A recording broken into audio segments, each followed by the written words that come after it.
Nah, selain itu apa yang harus kita perhatikan adalah pupuk ya, pemupukan. Kalau di dalam persyaratan standar mutu bahan baku jamu, tanaman herbal atau obat-obat tradisional, tumbuhan obat itu tidak boleh dipupuk dengan pupuk kimia.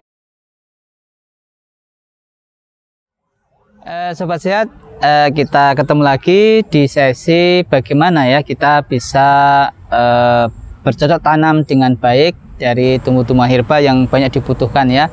Selain bibit yang unggul ya, kemudian tempat tumbuhnya juga sesuai ketinggiannya ya, 600 meter di atas permukaan laut ke atas ya. Ini memungkinkan kalau jenis umbi-umbian ya itu bisa tercegah dari infeksi bakteri-bakteri. Berbeda dengan kalau itu ditumbuhkan pada dataran rendah.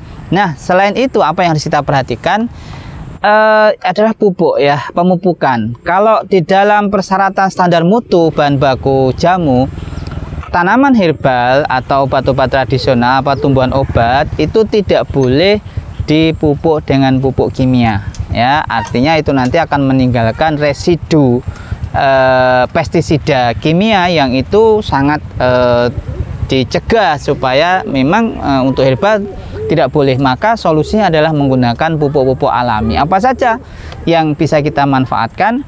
Ada kompos ya, ada juga pupuk kandang, misalkan dari lembu ya, dari sapi, dari domba ya. Tetapi berdasarkan hasil penelitian, sobat sehat, di antara sekian banyak pupuk alami itu yang menghasilkan kemampuan untuk menyuburkan dari jenis tanaman herbal itu adalah yang dari ayam ya. Sekali lagi, pupuk ayam. Pupuk ayam ini memang lebih mudah diurai oleh tanaman untuk menghasilkan nitrogen.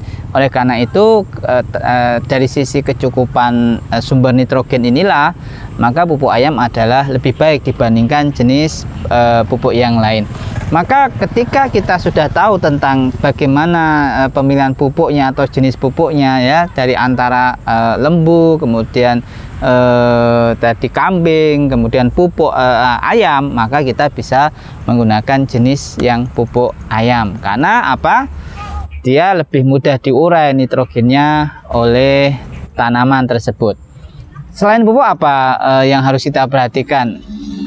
Adalah penyiangan. Penyiangan itu adalah cara bagaimana membersihkan gulma atau organisme pengganggu ya dari tanaman pokoknya, dari tanaman yang misalkan jahe, berarti dijauhkan dari adanya rumput-rumput liar yang ada di dalam jahe tersebut. Itu namanya penyiangan. Dan penyiangan ini juga menjadi salah satu upaya kita agar jahe yang nanti dihasilkan itu dalam kapasitas produksi yang tinggi, karena tidak terjadi kompetisi nutrisi dengan tanaman yang lain, sehingga nutrisinya yang diambil oleh jahe adalah sepenuhnya itu digunakan untuk pertumbuhan umbi atau rimpang dari jahe itu. Itu manfaatnya dari penyiangan atau membersihkan dari organisme pengganggu lain. Berikutnya adalah penggunaan pestisida ya. Itu tidak boleh kita menggunakan pestisida kimia ya, sehingga itu kita ganti dengan biopestisida. Nah, biopestisida yang lazim dipakai ya oleh petani-petani tanaman herbal itu adalah dari daun mimba ya, dari daun mimba.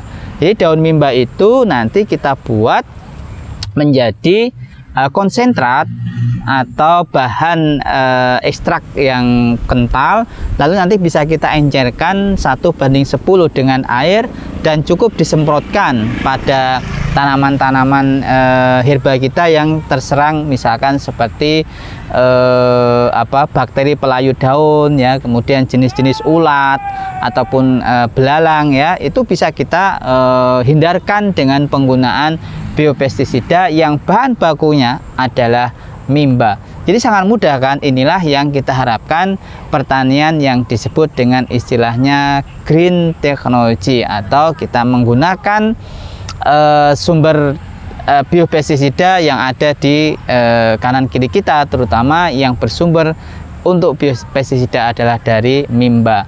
Jadi kata kuncinya adalah biopestisida dengan menggunakan mimba, dan lakukan penyiangan serta gunakan pupuk kandang dari ayam. Terima kasih, sampai ketemu kembali di sesi berikutnya. Assalamualaikum.